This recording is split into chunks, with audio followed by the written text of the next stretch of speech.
Hi everyone. I just want to review the two scenes that you had to read on your own for Macbeth. So you had to read scenes 6 and 7 for today. You will have to finish the Act 1 test on Castle Learning by tonight. So I just want to use this time to review some of the things that hopefully you were able to pick up on while you read these scenes on your own. So if you take a look on your screen, I have scene 6 opened up for us. In this scene, you have King Duncan, his sons, as well as Banquo arrive to Macbeth's castle. And I want you to note the comments that are made by both King Duncan and Banquo. If you take a look at the modern translation with me, Duncan arrives and he says, "This castle is in a pleasant place. The air is sweet and appeals to my refined senses." And Banquo agrees with him and he says, "The fact that this summer bird, the house martin, built his nest here proves how inviting the breezes are." So Shakespeare begins this scene really or contradicting what Lady Macbeth said she was going to do in the previous scene in her soliloquy. She asks her husband to present himself very appealing, to help the king feel at home, but that they are going to deceive him. We know that Lady Macbeth is already plotting to get rid of King Duncan and then allowing her husband, Macbeth, to become king. So Lady Macbeth greets the king outside, and I'm not going to talk too much about it because I want to show you the video, and then I'll kind of recap a little bit from from scene 7 with you as well. So let's take a look at the video. Duncan and his sons, Malcolm and Donalbain, along with Banquo, Lennox, Macduff, Ross, and Angus, arrive at Macbeth's castle. Duncan starts off the scene by saying, "This castle hath a pleasant seat," which refers to the pleasant surroundings that the castle is located on. Banquo furthers Duncan's observation by saying that even the summer birds are building their nests here, which might be indicative of how great the air is at Macbeth's castle. It is at this moment when Lady Macbeth arrives to greet the king and his men.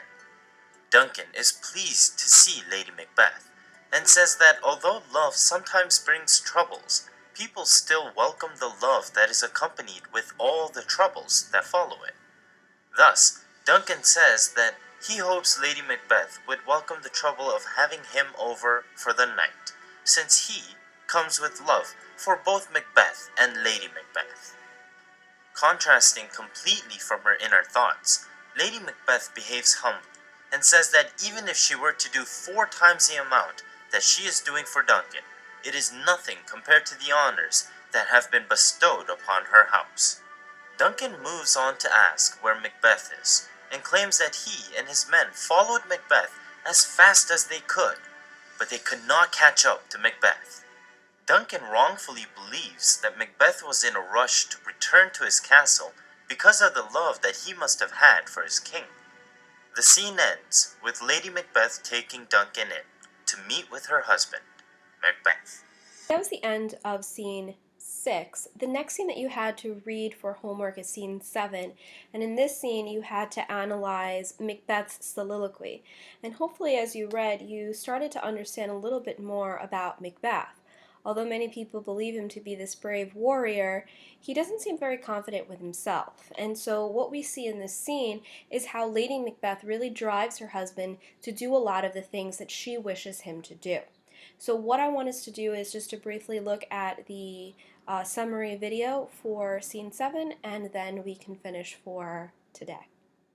"If it were done when 'tis done, then 'twere well it were done quickly."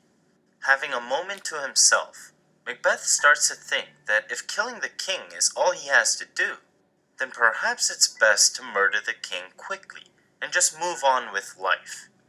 Interestingly, Macbeth goes on to say that while he wouldn't mind dealing with the troubles of his sins in the afterlife, he does fear the consequences that follow this sort of crime in his current life.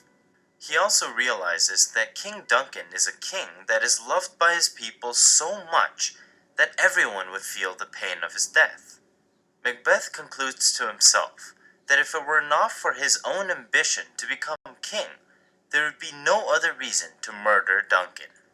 While Macbeth is deep in thought, Lady Macbeth enters. She has come to get her husband since the king is almost finished dinner. At this point, Macbeth expresses his doubts and concerns about the idea of murdering the king. We will proceed no further in this business. He hath honored me of late, and I have bought golden opinions from all sorts of people, which would be worn in their newest gloss, not cast aside so soon. Was the hope drunk, wherein you dressed yourself? Hath it slept since, and wakes it now to look so green and pale at what it did so freely? Prithee, peace. I dare do all that may become a man. Who dares do more is none. What beast was it, then, that made you break this enterprise to me? I have given suck, and know how tender 'tis to love the babe that milks me. I would, while it was smiling in my face, have plucked my nipple from his boneless gums and dashed the brains out, had I so sworn as you have done to this. Here, Lady Macbeth truly reveals just how vulgar and results-oriented she could be. In an attempt to pressure her husband to undertake the murdering of the king, Lady Macbeth says that even if it were her own baby feeding on her breasts, smiling before her eyes, she would not hesitate to smash her baby's brains into pieces so long as it was an act that she had sworn to perform. If we should fail. We fail? But screw your courage to the sticking place, and we'll not fail. Lady Macbeth reveals her plans to get the king's guards so drunk that they will not remember what had happened the night before. And after killing Duncan, Lady Macbeth suggests that Duncan's blood can even be splattered on the guards to frame them for the murder. The scene ends with Macbeth finally agreeing to kill the king. I'm settled and bent up, each corporal agent to this terrible feat. Away, and mark the